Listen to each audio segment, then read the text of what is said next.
화면 보이는 쪽에 좀 앉아주면 좋을 것 같아요. 자, 여러분들을 위해서 마라탕이 오고 있어요. 여러분들을 위해서 죽이 오고 있어요. 반응이 없네요. 자, 오늘은 저번 주에 이어서 또 하나님 말씀 한번 들어보려는데, 제가 한번 이야기했죠? 인간을 창조하는 이야기가 성경책에 두 가지가 있어요. 우선 그 전에 네, 거기다 놓아주세요. 네, 거기다 놔주세요. 자, 인간의 창조, 자, 그 전에 영규의 제대일이 381이 남았습니다. 대박. 빨리 와라. 휴가 언제 나온대, 얘는? 갔어요. 그래? 휴가 나왔다 갔어요. 참 빨리 가는구나. 네, 월요일에 나왔어요. 저. 월요일에 나왔다가 뭐 수요일, 주일도 안 보내고 휙 갔구나. 수요일에 아니 목요일에 갔어요. 그래. 아침 다음에 10시. 그래요. 아무튼 자, 인간 창조에 대한 이야기가 두 가지가 있어요. 우리 그거 다 알고 있죠? 네. 창세기 1장에 하나, 창세기 2장에 하나. 어느 게 맞을까요? 둘 다 맞아요. 네, 둘 다 맞아요. 근데 우리가 저번 주는 첫 번째에 대한 이야기를 했고, 이젠 두 번째에 대한 이야기를 한번 해보려고 해요. 두 번째에 대한 이야기를 보면 여호와 하나님이 땅의 흙으로 사람을 지으시고 그 코에 생기를 부어러 넣으시니 이것이 사람의 생명이 되었다라고 하네요. 이건 어떤 의미일까요? 여러분들이 생각하기에. 여기서 잠깐 어떤 이단 종교에서 하는 주장 하나만 이야기할게요. 혹시 이런 얘기 들어본 적 있나요? 자, 1장에서는 사람을 창조한 게 하나님이야. 그쵸? 근데 2장에서는 여호와 하나님이라고 되어 있어요. 여호와의 생기는 어떤 종교에서는 이런 주장을 해요. 여호와가 더 중요해. 그래서 1장에 있는 인간은 잘못된 거야. 그래서 혹시 이런 얘기 들어봤어요? 인간을 창조했는데 이건 마음에 안 들어. 그래서 1장에는 인간을 탁 부셔버리고 2장에는 여호와 하나님이라는 하나님이 제대로 만든 게 진짜 인간이라. 그 부신 건 알고 있어. 마음에 안 들어. 부셨다는 네. 건 들었는데. 그거 걔네가 주장하는 잘못된 이론이야. 귀담아 듣지 마세요. 네. 혹시나 해서 여러분들한테 다른 말이라는 거, 그거 2단 사상에서 나온 잘못된 주장이라는 거. 어디서 듣다 이 주장을 하는지. 아무튼 자, 그렇다면 여호와 하나님께서 흙으로 빚고 그 코에 생기를 슉 하고 불어넣었어요. 이것이 무슨 의미가 있을까요? 여러분들의 생각은?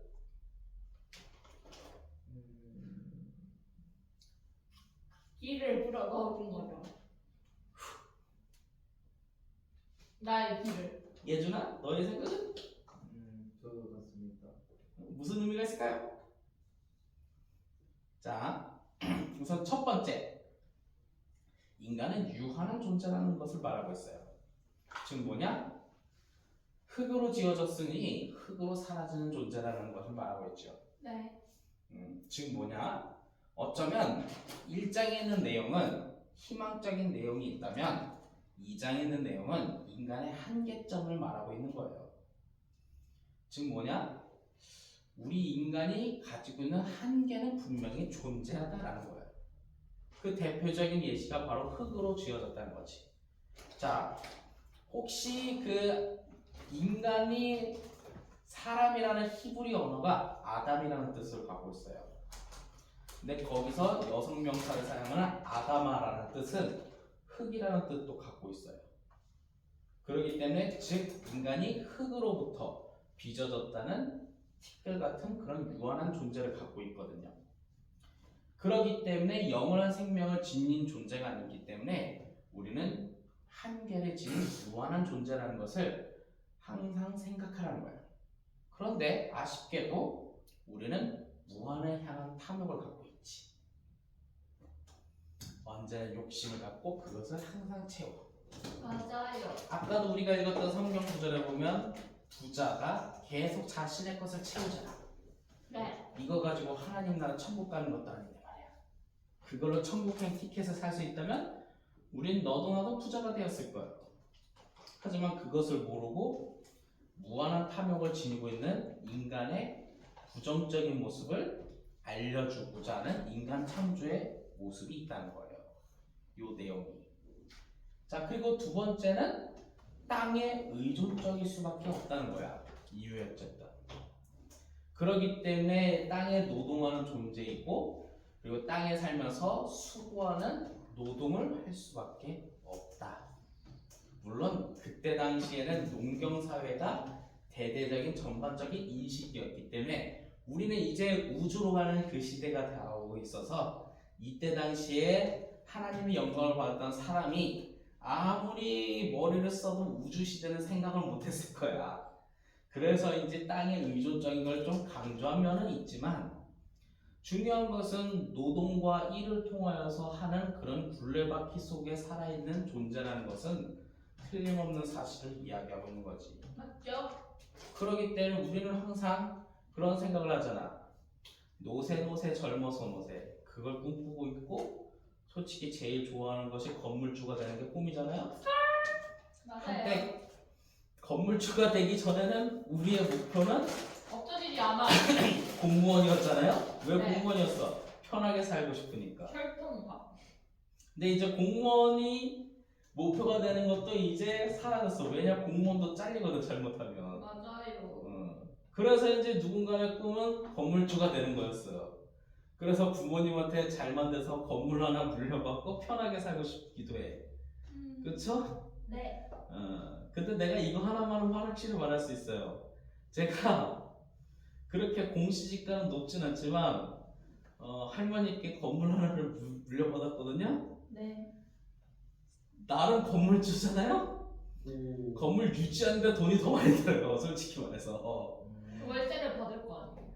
월세 받아도 물론 뭐 서울에 있는 그런 빌딩 같은 거 받으면 할 말은 없지만 그걸로 인해서 건물 유지 뭐가 고장 나면 내가 가서 수리를 해야 하고 그리고 그것을 유지하기 위해서 많이 돈이 들어가고 즉 건물주도 그렇게 행복한 인생은 아니라는 거예요.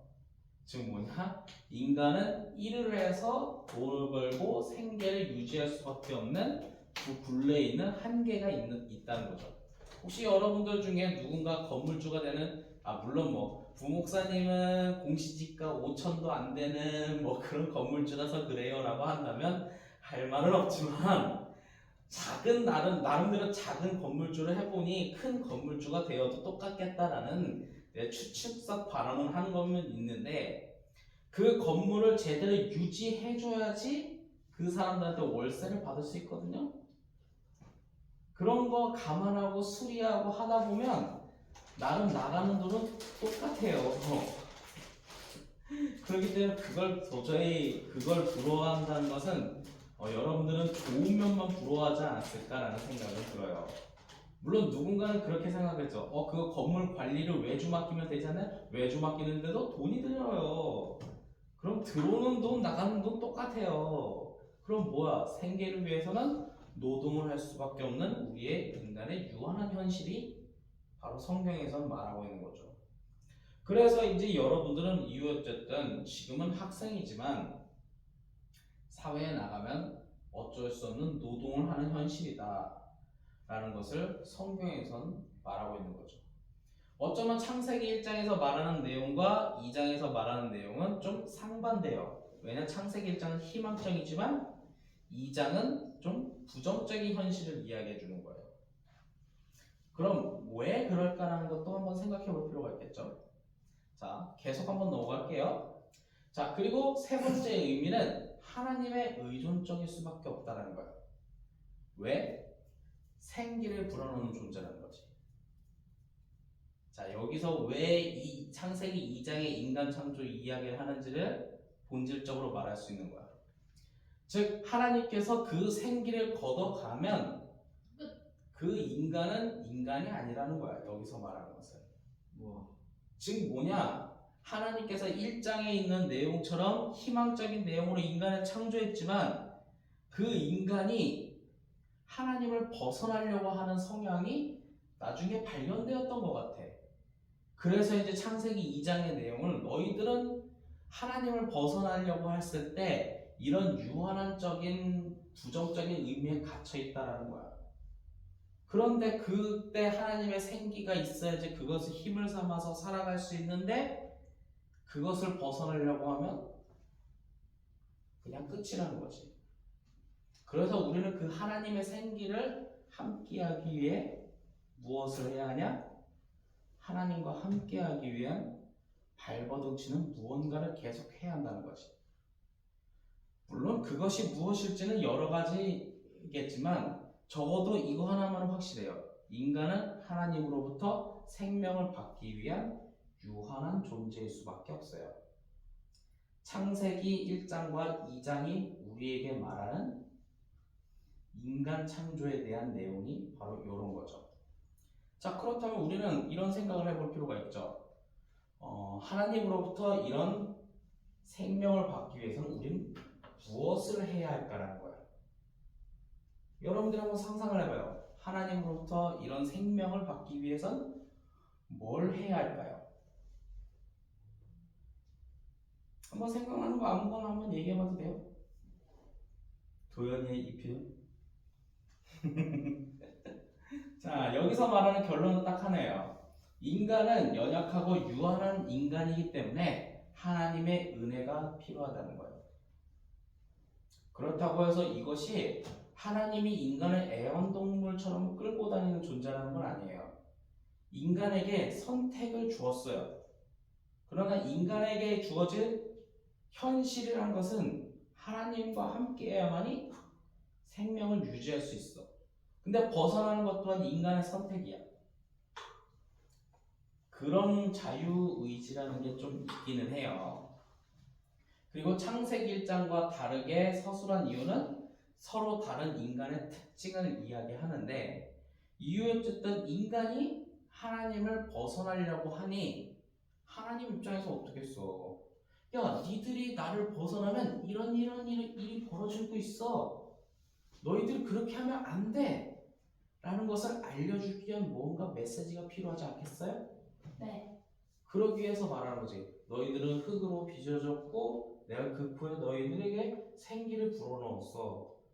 그러니 너희들은 유한한 존재야. 근데 너희들이 자꾸 나를 벗어나려고 하네? 그러면 안 돼. 라고 하는 좀 경고와 부정적인 느낌의 이미지가 있는 거지. 물론 이 내용이 우리를 조금 암울하게 만들지만, 하지만 이러한 내용을 토대로 우리가 생각해 봐야 할 것은 여기도 하나님의 마음이 있다는 거야. 생각해봐. 하나님의 사랑의 마음이 쥐뿔도 없다고 1도 없잖아? 그럼 뭐 벗어나서 나가 죽든지 말든지 한마디도 없었을 거예요.